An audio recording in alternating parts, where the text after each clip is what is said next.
Om Shanti. Good morning. आप सभी को मकर संक्रांति की ढेर सारी शुभकामनाएं। आज मुरली का सार है, मीठे बच्चे, तुम्हारी नज़र शरीरों पर नहीं जानी चाहिए। अपने को आत्मा समझो, शरीरों को मत देखो। मीठे बच्चे, तुम्हारी नज़र शरीरों पर नहीं जानी चाहिए। अपने को आत्मा समझो, शरीरों को मत देखो। प्रश्न: हर एक ब्राह्मण बच्चे को विशेष किन दो बातों पर ध्यान देना है? हर एक ब्राह्मण बच्चे को विशेष किन दो बातों पर ध्यान देना है? उत्तर: फर्स्ट है पढ़ाई पर, सेकंड है दैवी गुणों पर। कई बच्चों में क्रोध का अंश भी नहीं है। कोई तो क्रोध में आकर बहुत लड़ते हैं। बच्चों को ख्याल करना चाहिए कि हमको दैवी गुण धारण करके देवता बनना है। कभी गुस्से में आकर बातचीत नहीं करनी चाहिए। बाबा कहते किसी बच्चे में क्रोध है तो वह भूतनाथनी है। ऐसे भूत वालों से तुम्हें बात भी नहीं करनी है। गीत: तकदीर जगा कर आई हूँ। ओम शांति। बच्चों ने गीत सुना और कोई भी सत्संग में कभी रिकॉर्ड पर नहीं समझाते हैं। वहाँ शास्त्र सुनाते हैं। जैसे गुरुद्वारे में ग्रंथ का 2 वचन निकालते हैं, फिर कथा करने वाला बैठ उनका विस्तार करते हैं।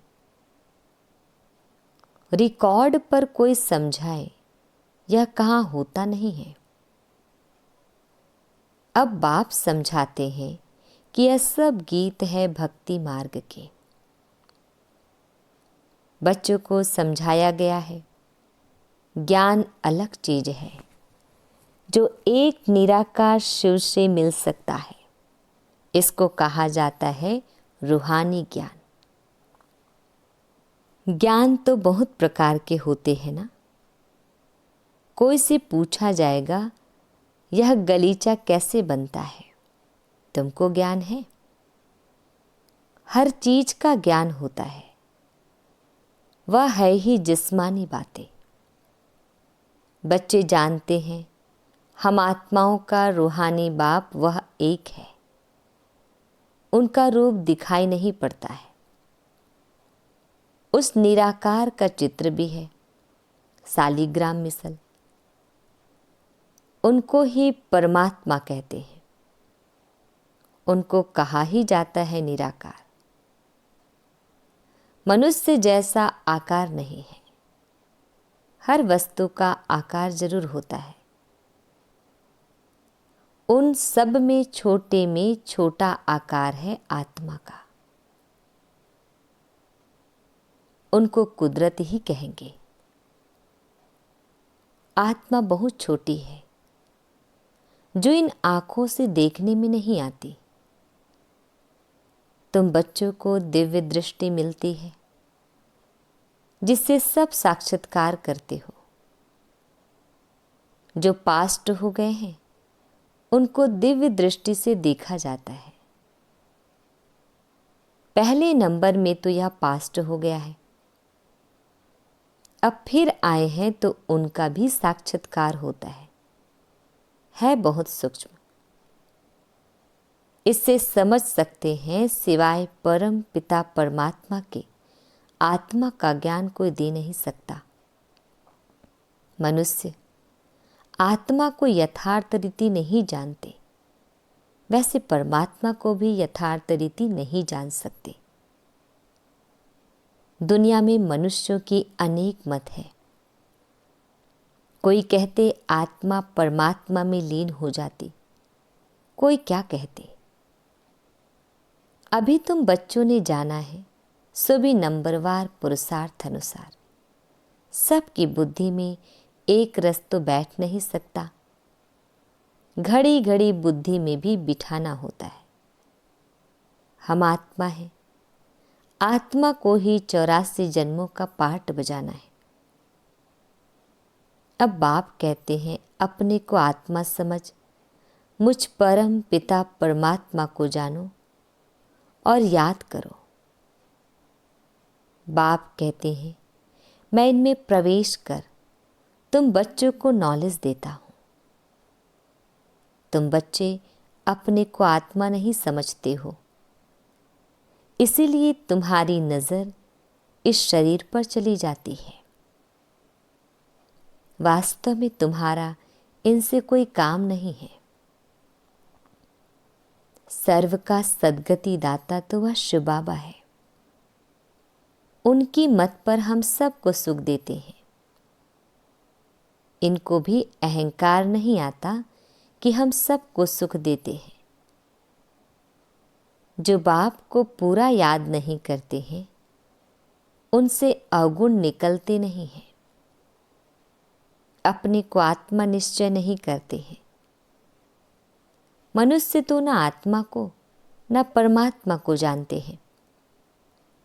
सर्वव्यापी का ज्ञान भी भारतवासियों ने फैलाया है। तुम्हारे में भी जो सर्विसेबल बच्चे हैं वह समझते हैं, बाकी सब इतना नहीं समझते हैं। अगर बाप की पूरी पहचान बच्चों को हो तो बाप को याद करें, अपने में दैवी गुण धारण करें। शिव बाबा तुम बच्चों को समझाते हैं। यह है नई बातें। ब्राह्मण भी जरूर चाहिए। प्रजापिता ब्रह्मा की संतान कब होते हैं यह दुनिया में किसको पता नहीं है।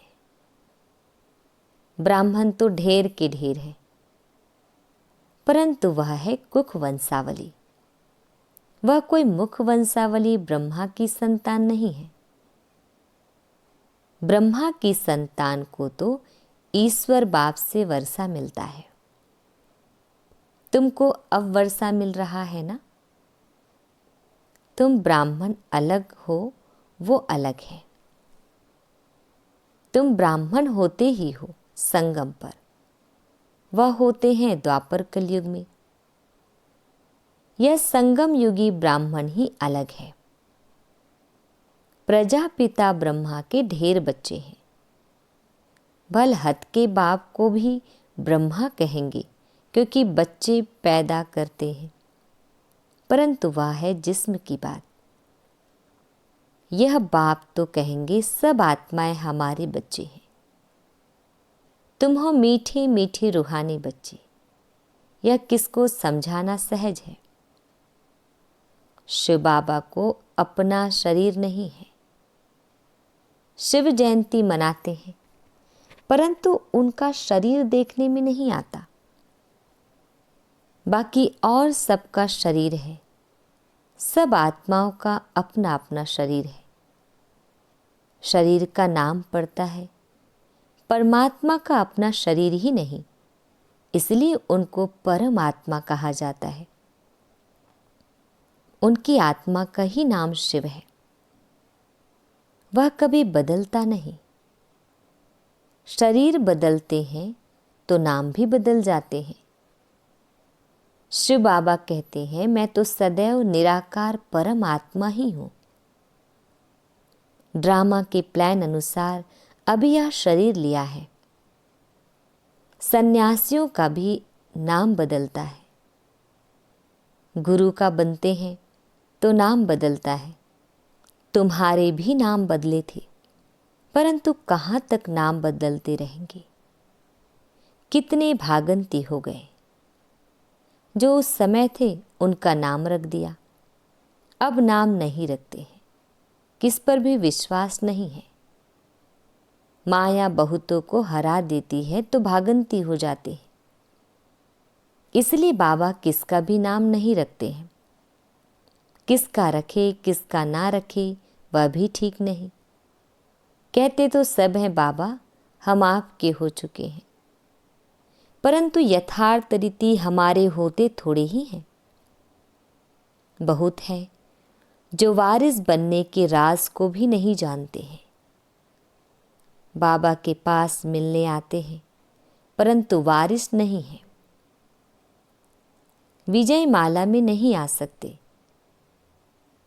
कोई अच्छे अच्छे बच्चे समझते हैं हम तो वारिस हैं, परंतु बाबा समझते हैं यह वारिस है नहीं।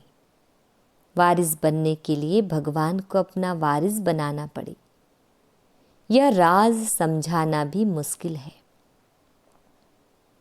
बाबा समझाते हैं वारिस किसको कहा जाता है। भगवान को कोई वारिस बनाए तो मिल्कियत देनी पड़े, तो बाप फिर वारिस बनाए। मिल्कियत तो सिवाय गरीबों के कोई साहूकार दे न सके। माला कितनी थोड़ों की बनती है, यह भी कोई बाबा से पूछे तो बाबा बता सकते हैं। तुम वारिस बनने के हकदार हो व नहीं, यह बाबा भी बता सकते हैं।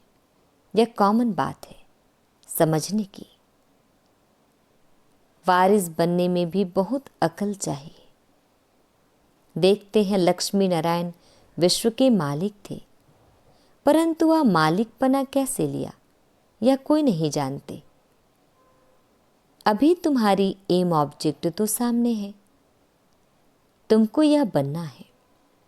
बच्चे भी कहते हैं हम तो सूर्यवंशी लक्ष्मी नारायण बनेंगे, न कि चंद्रवंशी राम सीता। राम सीता की भी शास्त्रों में निंदा की हुई है। लक्ष्मी नारायण की कभी निंदा नहीं सुनेंगे।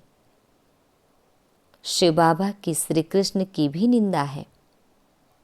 बाप कहते हैं मैं तुम बच्चों को इतना ऊंचते ऊंच बनाता हूं, मेरे से भी बच्चे तीखे चले जाते हैं। लक्ष्मी नारायण की भी कोई निंदा नहीं करेंगे।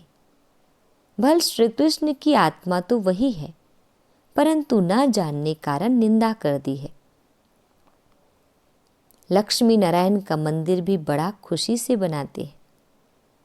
वास्तव में बनाना चाहिए राधे कृष्ण का, क्योंकि वह सतो प्रधान है। यह उन्हों की युवा अवस्था है तो उनको सतो कहते हैं। वह छोटे हैं इसलिए सतो प्रधान कहेंगे। छोटा बच्चा महात्मा समान होता है। जैसे छोटे बच्चों को विकार आदि का पता नहीं रहता, वैसे वहाँ बड़ों को भी पता नहीं रहता कि विकार क्या चीज़ है, या 5 भूत वहाँ होते ही नहीं। विकारों का जैसे कि पता ही नहीं है। इस समय है ही रात। काम की चेष्टा भी रात को ही होती है। देवताएं हैं दिन में तो काम की चेष्टा होती नहीं। विकार कोई होते नहीं। अभी रात में सब विकारी हैं। तुम जानते हो दिन होते ही हमारे सब विकार चले जाएंगे। पता नहीं रहता कि विकार क्या चीज है।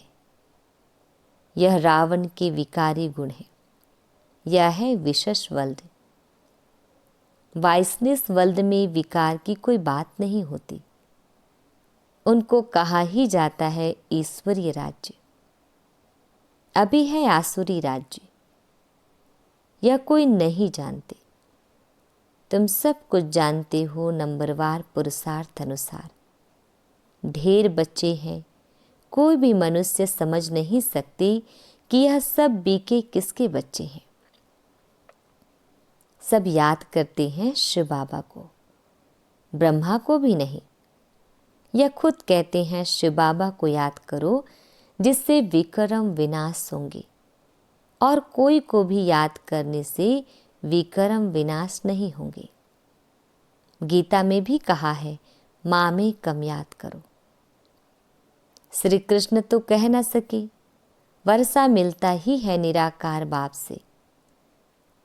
अपने को जब आत्मा समझे तब निराकार बाप को याद करे। मैं आत्मा हूं, पहले यह पक्का निश्चय करना पड़े। मेरा बाप परमात्मा है। वह कहते हैं मुझे याद करो तो मैं तुमको वर्षा दूंगा। मैं सबको सुख देने वाला हूँ। मैं सभी आत्माओं को शांति धाम ले जाता हूँ। जिन्होंने कल्प पहले बाप से वर्षा लिया होगा वही आकर वर्षा लेंगे, ब्राह्मण बनेंगे। ब्राह्मणों में भी कुछ बच्चे पक्के हैं। मातेले भी बनेंगे, सौतेले भी बनेंगे। हम निराकार शिव बाबा की वंशावली हैं। जानते हैं बिरादरी कैसे बढ़ती जाती है। अभी ब्राह्मण बनने के बाद हमको वापस जाना है। सब आत्माएं शरीर छोड़कर वापस जानी है। पांडव और कौरव दोनों को शरीर छोड़ना है। तुम यह ज्ञान के संस्कार ले जाते हो, फिर उस अनुसार प्रारब्ध मिलती है। वह भी ड्रामा में नूंद है। फिर ज्ञान का पाठ खत्म हो जाता है। तुमको 84 जन्मों के बाद फिर ज्ञान मिला है। फिर यह ज्ञान प्रायः लोप हो जाता है।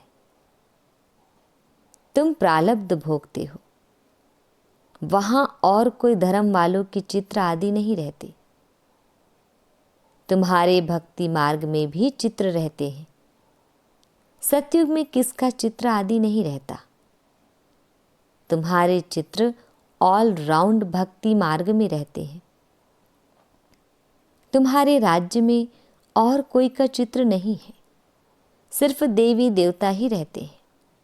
इससे ही समझते हैं आदि सनातन देवी देवता ही है। पीछे सृष्टि बढ़ती जाती है।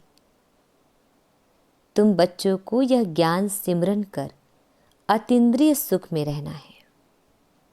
बहुत पॉइंट्स है, परंतु बाबा समझते हैं माया घड़ी घड़ी भुला देती है। तो यह याद रहना चाहिए कि शिव बाबा हमको पढ़ा रहे हैं। वह है ऊंच ते ऊंच। हमको अब वापस घर जाना है। कितनी सहज बातें हैं। सारा मदार है याद पर। हमको देवता बनना है। दैवी गुण भी धारण करने हैं। 5 विकार है भूत। काम का भूत, क्रोध का भूत, देह अभिमान का भूत भी होता है। हाँ, कोई में जास्ती भूत होते हैं, कोई में कम। तुम ब्राह्मण बच्चों को पता है या 5 बड़े भूत हैं। नंबर 1 है काम का भूत। सेकंड नंबर है क्रोध का भूत। कोई रफ टप बोलता है तो बाप कहते हैं यह क्रोधी है, यह भूत निकल जाना चाहिए। परंतु भूत निकलना बड़ा मुश्किल है। क्रोध 1-2 को दुख देता है। मोह में बहुतों को दुख नहीं होगा। जिसको मोह है उनको ही दुख होगा। इसलिए बाप समझाते हैं इन भूतों को भगाओ। हर बच्चे को विशेष पढ़ाई और दैवी गुणों पर अटेंशन देना है। कई बच्चों में तो क्रोध का अंश भी नहीं है। कोई तो क्रोध में आकर बहुत लड़ते हैं। बच्चों को ख्याल करना चाहिए हमको दैवी गुण धारण कर देवता बनना है। कभी गुस्से से बात नहीं करनी चाहिए। कोई गुस्सा करता है तो समझो इनमें क्रोध का भूत है।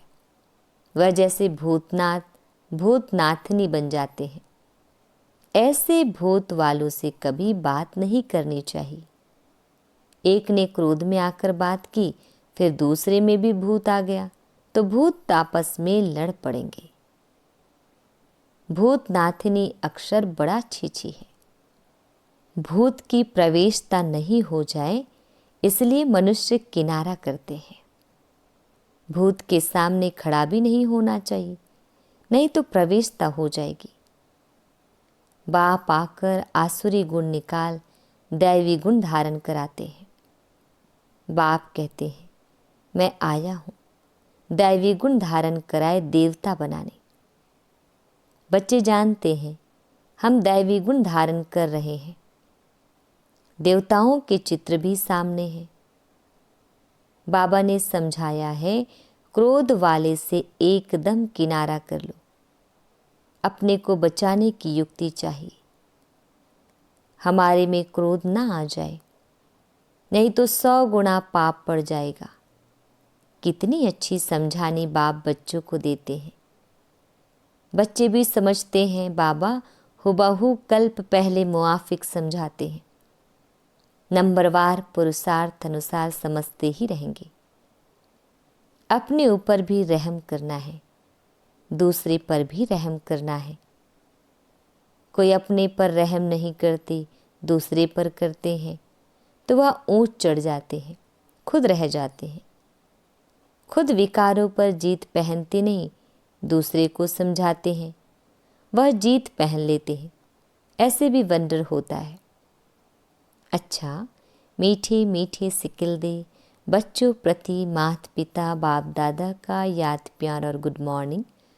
रूहानी बाप की रूहानी बच्चों को नमस्ते। हम रूहानी बच्चों की रूहानी माता पिता बाप दादाजी को याद प्यार गुड मॉर्निंग और नमस्ते। शुक्रिया मीठे प्यारे बाबा, आपका लाख लाख शुक्रिया। धारणा के लिए मुख्य सार है। फर्स्ट पॉइंट, ज्ञान का सिमरन कर अतीन्द्रिय सुख में रहना है। किसी से भी रफ टफ बातचीत नहीं करनी है। कोई गुस्से से बात करे तो उससे किनारा कर लेना है। सेकंड पॉइंट, भगवान का वारिस बनने के लिए पहले उन्हें अपना वारिस बनाना है। समझदार बन अपना सब बाप हवाले कर ममत्व मिटा देना है। अपने ऊपर आपे ही रहम करना है। वरदान, साक्षी हो ऊंची स्टेज द्वारा सर्व आत्माओं को सकाश देने वाले बाप समान अव्यक्त फरिश्ता भव। साक्षी हो ऊंची स्टेज द्वारा सर्व आत्माओं को सकाश देने वाले बाप समान अव्यक्त फरिश्ता भव। डिटेल है, चलते फिरते सदैव अपने को निराकारी आत्मा और कर्म करते अव्यक्त फरिश्ता समझो तो सदा खुशी में ऊपर उड़ते रहेंगे। फरिश्ता अर्थात ऊंची स्टेज पर रहने वाला। इस देह की दुनिया में कुछ भी होता रहे, लेकिन साक्षी हो सब पार्ट देखते रहो और सकाश देते रहो। सीट से उतरकर सकाश नहीं दी जाती। ऊंची स्टेज पर स्थित होकर वृत्ति दृष्टि से सहयोग की कल्याण की सकाश दो। मिक्स होकर नहीं, तब किसी भी प्रकार के वातावरण से सेफ रह बाप समान अव्यक्त फरिश्ता भव के वरदानी बनेंगे। स्लोगन, याद बल द्वारा दुख को सुख में और अशांति को शांति में परिवर्तन करो। याद बल द्वारा दुख को सुख में और अशांति को शांति में परिवर्तन करो।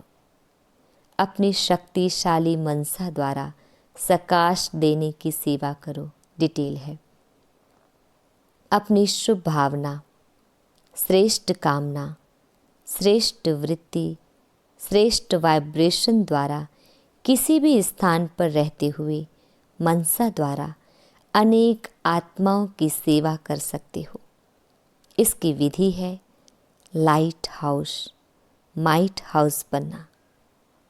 इसमें स्थूल साधन, चांस व समय की प्रॉब्लम नहीं है।